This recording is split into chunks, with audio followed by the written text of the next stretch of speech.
Hello, everybody. Thank you very much.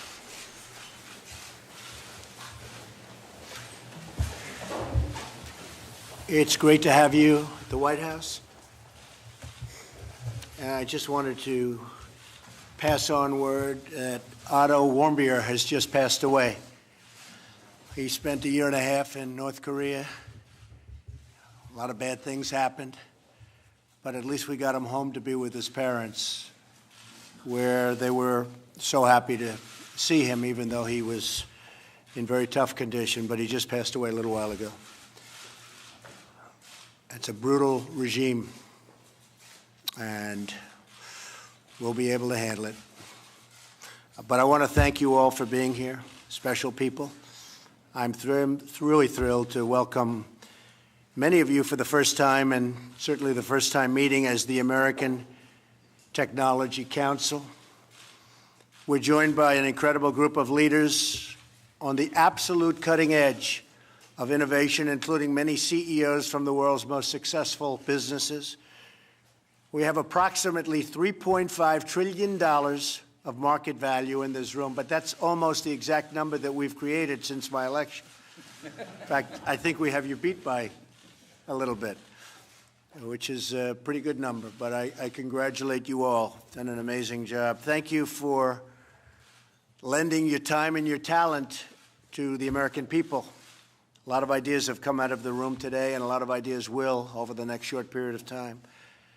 I also want to welcome Secretary Mnuchin, Secretary Kelly, Administrator Verma, and my Budget Director, Mick Mulvaney. Thank you all.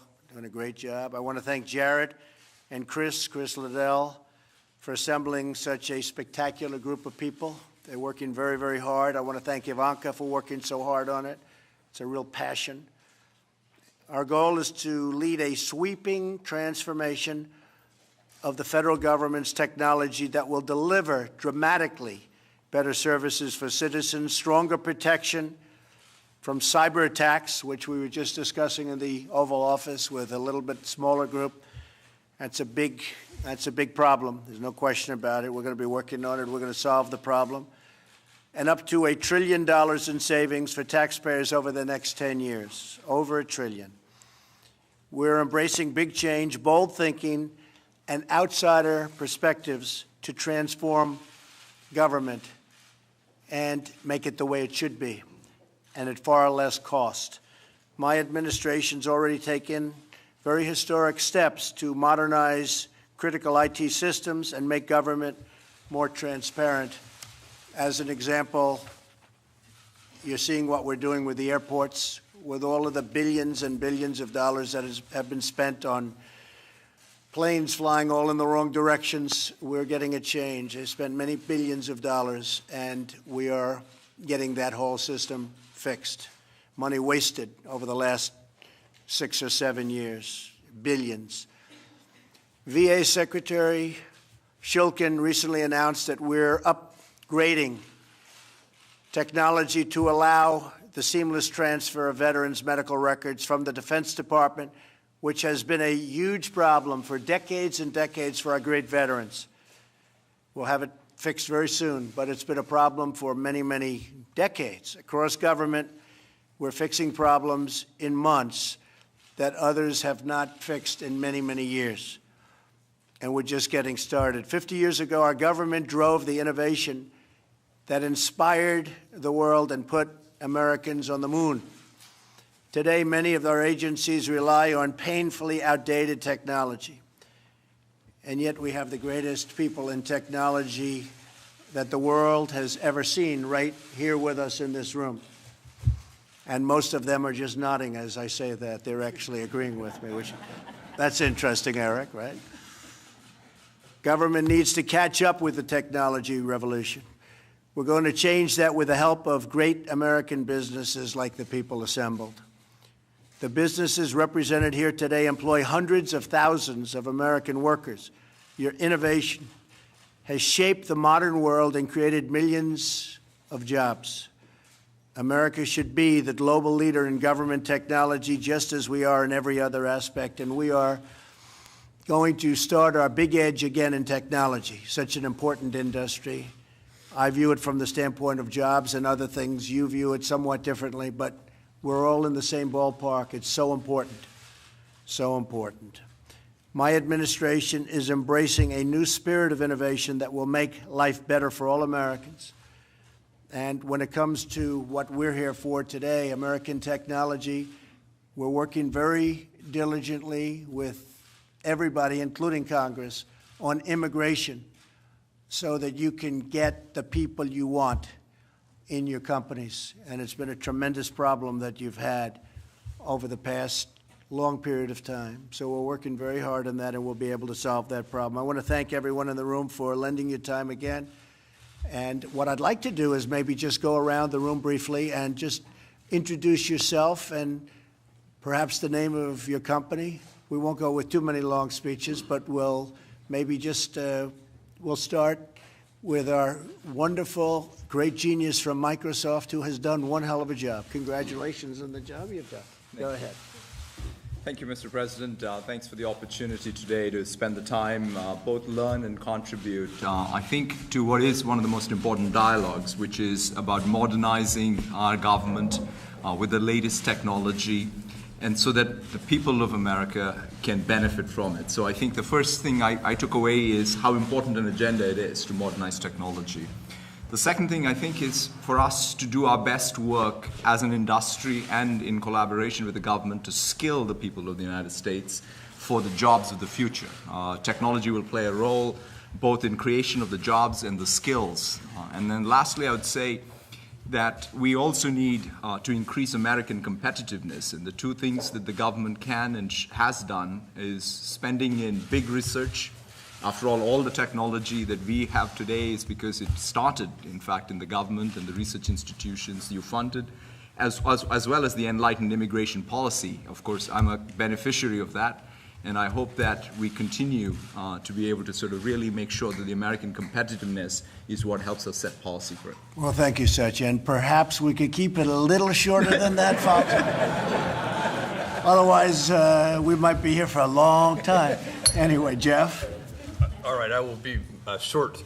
I think, when we met before in December, I encouraged this administration that you could be the innovation administration. I'd like to see that kind of thinking continue. I applaud the formation of the Innovation Council and thank Jared for doing that. Just a couple of things that you could certainly focus on. One would be using commercial technologies wherever possible. I think you guys are already headed that way, but to leverage those will save taxpayers a lot of money. The second one is to continue to work hard on figuring out ways to retrain and upskill workers all over the U.S. We have a program at Amazon called Career Choice that's been doing that. We've already got 10,000 people in the program. Ivanka knows about this program. And then the third thing to keep your eye on, and I think it would be impossible to overstate this, is that the United States needs to, in every way, at every level, be working on machine learning and artificial intelligence. And that can be used in every part of government to improve the services that government provides to citizens. Good. Thank you, Jeff. Very good. Thank you. Okay, next. Mr. President, I'm Rafael Reif. I'm MIT's president, and I'm delighted to be part of this terrific group. Let me say that I applaud the focus of the administration and innovation. We are the most innovative country in the world today, and the biggest issue we have among ourselves right now, in my view, is to stay where we are as the most innovative country in the world 30 years from now and beyond. Well, my uncle was a professor there for a long time, so I have a lot of respect for MIT, believe me. Great place. Thank you. Thank you very much. Okay. Yes. I'm Carol Folt. I'm the chancellor at UNC, and I too am delighted to be here talking about innovation and workforce and talent. I mean, people have said what's really important, but when I think about the future, I think of all those kids that have such capacity, and what we're talking about is trying to take every resource we have to put to building that innovation capacity for the country, and so it's great to be here. Thank you very much. Yes, thank you. I'm Tom Layton from Akamai, and we protect government websites from attackers, the majority of the government websites, including whitehouse.gov. The DNC could have used you. Well, it's an important job, and as you can imagine, there's a lot of folks out there trying to do bad things, and we're delighted to help with the effort to save $1 trillion and to secure the government. Good, thank you. Thank you, Mr. President. I'm Zach Bookman, CEO of a company called OpenGov. We have about 1,500 governments across the country as customers of our smart government cloud for budgeting and intelligence and open data. I'm really excited and honored to be a part of today's conversation, and I applaud the work that Jared and so many others here are leading. It's clear to me that a lot of the thinking being applied is exactly what's been needed for a long time, and I think it's just the beginning of a lot of innovation. So I think that's right. Thank you very much. Pat Gelsinger, CEO of VMware, also representing Dell here today. And we're some 70+% of government workloads run on the VMware software today, so we're thrilled to be able to be in that role today. But more importantly, moving it forward to the cloud, we think is critical, this potential in the cyber and really putting in place cyber hygiene. And ultimately, we as an industry are the product of the seed corn that was planted 30, 40, 50 years ago from the great research investments of government and university. And we deeply believe that we need to be planting those seed corns for our children and grandchildren. Great, thank you. So, Mr. President, Steve Mollenkopf, CEO of Qualcomm. We thank you for the opportunity to contribute today. I would say our company works a lot on creating the base technology that allows big transitions to exist in cellular technologies. And we're very excited about the upcoming 5G transition. It's going to be a big job creator worldwide. And I think it's important that the U.S. stays competitive, and we applaud the direction that the administration is taking. Thank you very much. Mr. President, my name's John Doerr, chairman of Kleiner Perkins and of a startup company called Nuna. And Jeff would say that your administration will be the innovation administration. And I'd like to challenge it to also be the data liberation administration. There's $1 trillion worth of value locked up in government databases. And if we unlock that, we can transform healthcare, we can improve services for citizens, we can lower the costs of government. And if you set the data free, the entrepreneurs are going to do the rest. I'm particularly impressed by the thinking of Seema Verma over in your Medicare and Medicaid teams, and look forward to working with you. Thank you very much. Thank you. I'm Michael Drake, president of The Ohio State University. Glad to be here today and very happy to participate in this conversation. You know, we try to enable and empower and inspire young people to make a difference, and being able to partner with our colleagues here around the table and with the government to do that in a better way is something that we're very excited about. Thank you very much. I'm Ajay Banga, the CEO of MasterCard, and thank you for having us, Mr. President. I think in addition to what technology and the Internet of Things is going to do for all of us as an opportunity, side by side comes a tremendous responsibility on cybersecurity. And I think working that the right way with the right public-private partnerships, but also working it where the weakest link, which is small merchants and the individual consumer, get the right level of safety that they demand from us is really important. And I think the level of engagement in that dialogue today was very, very interesting. Thank you very much. Thank you. Mr. President, Ginny Rometty from IBM.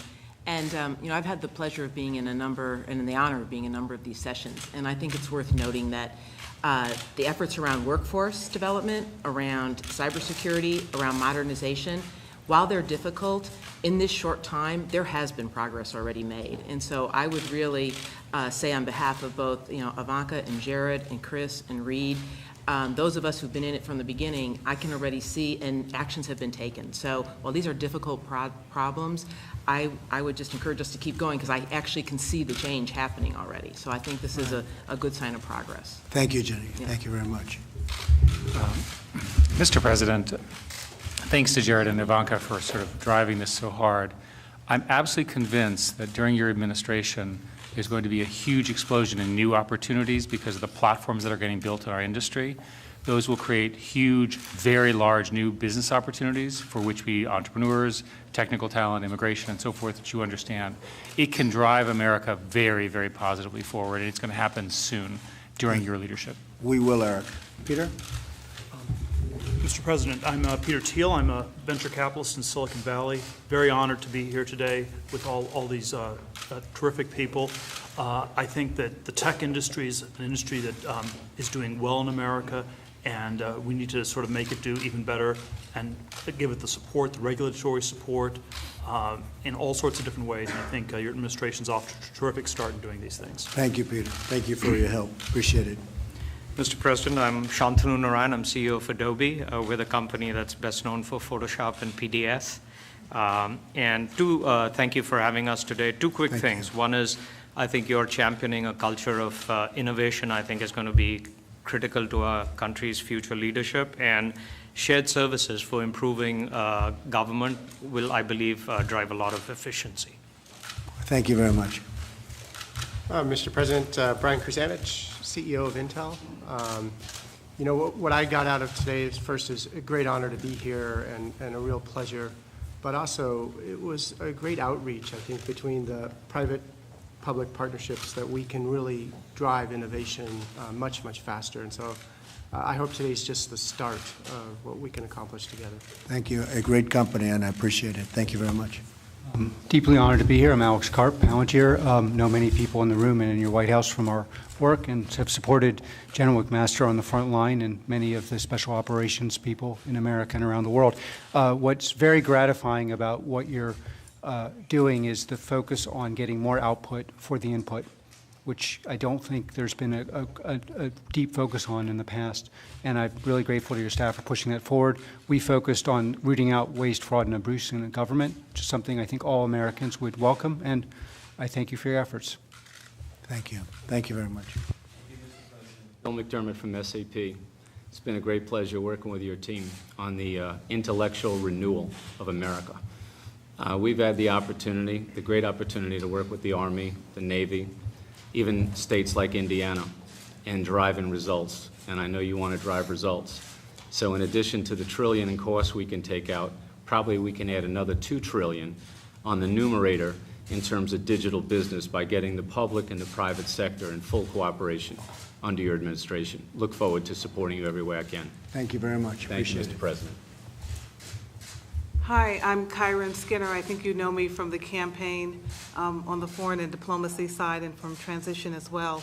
But I'm also a professor at Carnegie Mellon University, where I work on international security issues, cybersecurity with the engineers and computer scientists.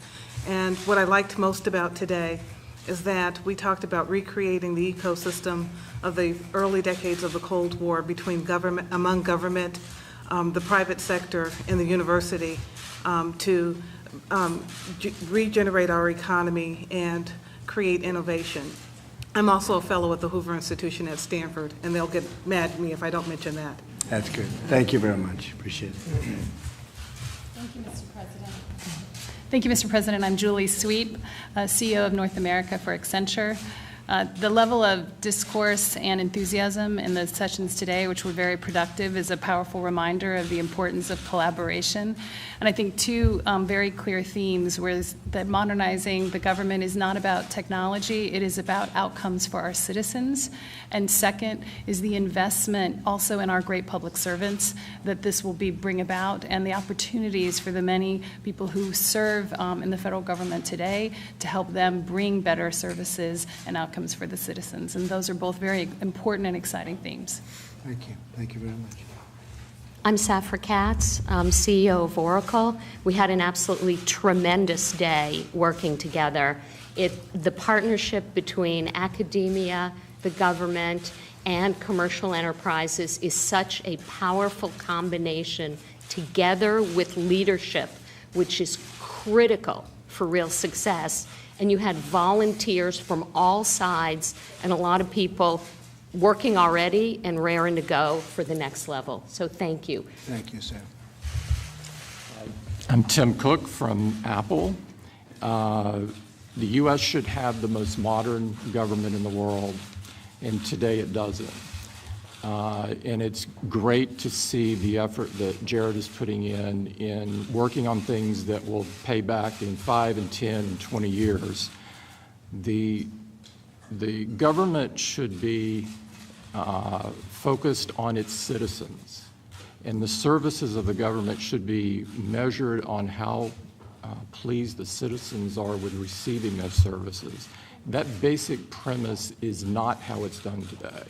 And so I would really encourage you to ask the cabinet how they're measuring their parts of government and what they're doing to serve the citizens that they're meant to do.